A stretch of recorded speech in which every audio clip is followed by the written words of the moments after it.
Hello ALF office. हां hello Gurunath सुभेदार बोलतोय. सर मी रघु बोलतोय सर. रघु काय कसं चाललंय ऑफिसमध्ये? मस्त चाललंय सर इकडे. हां आणि शनाया मॅडम त्यांचंही मस्त चाललंय सर. काय आता म्हणजे काय साहेब, आता तुम्ही नाही म्हटल्यावर ते नवीन सर आहेत ना श्रेयस सर. त्याचं काय? आता काय बघा म्हणजे सर, आता काल पण त्यांच्या सोबतच गेल्या घरी आणि सकाळी पण त्यांच्या सोबतच आले सर. त्यांचं काय चाललंय मला काहीच कळायला मिळलं नाही सर. सर पण बाकी मस्त चाललंय बरं का सर. सर तुम्ही लवकर या सर, ते तिकडं काहीतरी घोटाळा व्हायचं. सर ठेवू का सर? हां घोटाळा झाला वाटतं का?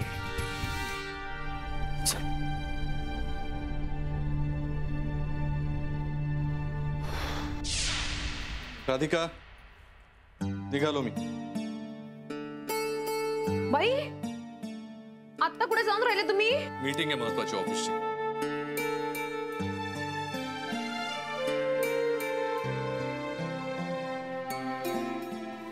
रात्री जेवायला काय करू? नाही डिनर मीटिंग आहे सो खाऊनच ये. हे भगवान, बाहेरचं नका बाई खाऊ जास्त. असं करा, मीटिंग संपली की घरीच येऊन जेवा ना. असं नाही करता येणार. डिनर मीटिंग म्हटल्यानंतर खाऊनच ये ना. हो का? बर, पण वेळेत जेवा, खूप उशीर नका करू. आणि ऐका ना, आई बाबा आलेत, लवकर घरी या. आता जाऊ देशील तर येईन ना वेळ. राधिका, हा असं बाहेर जाणाऱ्या माणसास नाही अडवू. दारात अडवणं अशुभ असते. आई, काही अशुभ वगैरे नाही, पण आठवण नाही ना करून दिली तर तब्येत बिघडून जाईल ना यांची. तुमचं झालं असेल तर निघू का मी? आई जातो ग. जातो नाही, येतो म्हणाव. बरं येतो.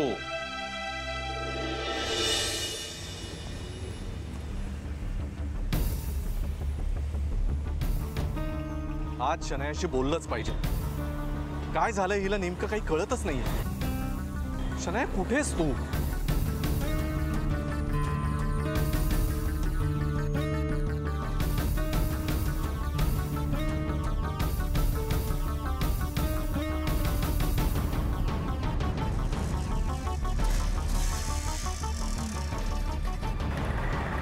Thank you so much. आता नको म्हणूस, तुझं काम संपायचं बाकी आहे ना अजून. अँड यू डोंट वरी, माझ्या मित्राकडे एक सॉफ्टवेअर आहे, ते तुझ्या PC मध्ये इन्स्टॉल केलं की तुझं ऑडिटचं काम पटापट होऊन जाईल. ओके, पण भांडवलकरांना नाही करणार, don't worry. God, you are so sweet. Thank you so much. Thank you. तू आता परत थँक्यू म्हण. मी कामच नाही करणार. मी काम करणारच नाही. Sorry sorry sorry, I take it back. चल बाय, सी यू. उद्या भेटू. See ya. Yes bye. Tata.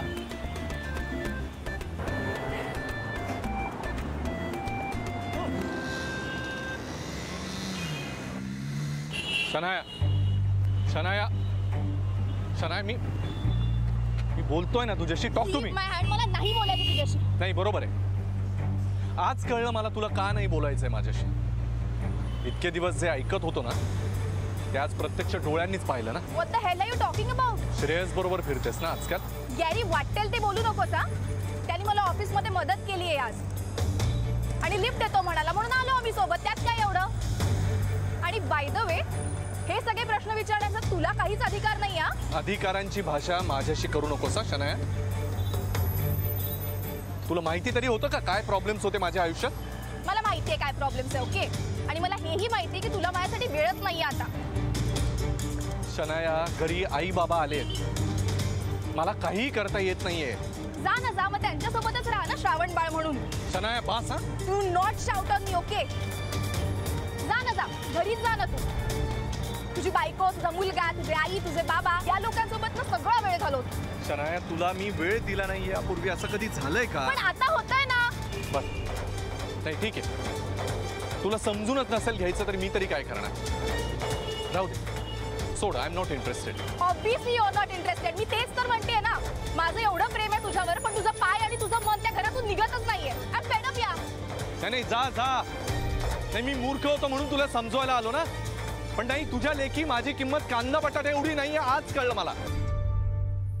मावशी होती कुठे तू? किती दिवसांनी? वय वय वय वय, अहो मी गावाला गेली होती. हो का? साताऱ्याला? वय वय, साताऱ्याला. बरं बरं. मुलगा कसा आहे तुझा? अहो लई बेस्ट ताई. अहो माझा मुलगा कॉलेजात जातो या. हो का? हा. बरं हे घे, हे काय? तुझ्या पोरासाठी काढून ठेवलेत.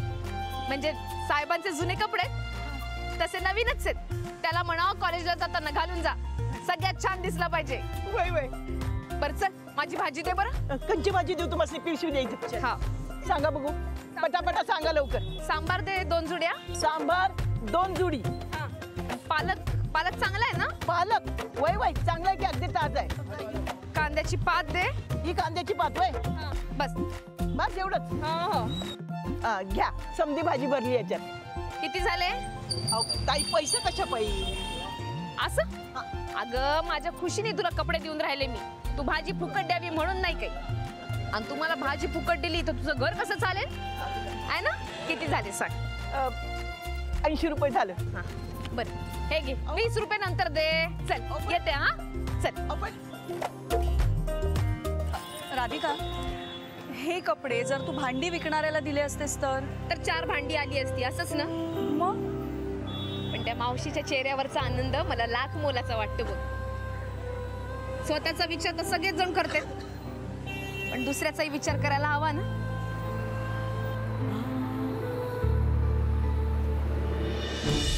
समजतं कोणा स्वतःला? त्याला काय वाटतं त्याच्याशिवाय माझं काम वाटणार आहे का? मस्त धडा शिकवेन ना त्याला. कोणाला धडा शिकवणार आहात मॅडम? काय झालंय? भांडण झालंय गॅरीशी. नाही ते तर नेहमीच होत असतं. आज काय स्पेशल? हे बघते 1 मिनिट हा. मी काय उगाच भांडत नाही त्याच्याशी. नाही नाही तसं नव्हतं म्हणायचं मला. बरं बोल काय झालंय? मी ना खूप समजून घेतलंय आजपर्यंत. प्रेम करतो वगैरे असं उगाच काहीतरी म्हणत असतो, पण मग प्रेम करतो त्या माणसाला वेळ द्यायला नको का? नाही बरोबर आहे, वेळ द्यायला हवा. अगं पण तुम्ही असता की सोबत बराच वेळ घालवता ना. आय मीन एकत्र घालवता. असं काहीही होत नाही. गॅरीला ना अजिबात वेळ नाहीये माझ्यासाठी. आई बाबा बायको मुलगा यातच रमलाय तो. टिपिकल. अरे वा छान आहे की. बघते are you making fun of it? This is not funny. Absolutely not. उलट मला असं वाटतं गुरु काहीही चुकत नाहीये. त्याला त्याची फॅमिली आहे आणि फॅमिलीला वेळ देणं भागच आहे ना. आणि माझं काय? शनाया एक ना एक दिवस हे होणारच होतं. म्हणजे काय? तो काही लग्न नाही ना करू शकत तुझ्याशी. आणि किती नाही म्हटलं ना तरी अशा नात्यांचा शेवट फार वाईट होतो. शेवट ही तर सुरुवात आहे.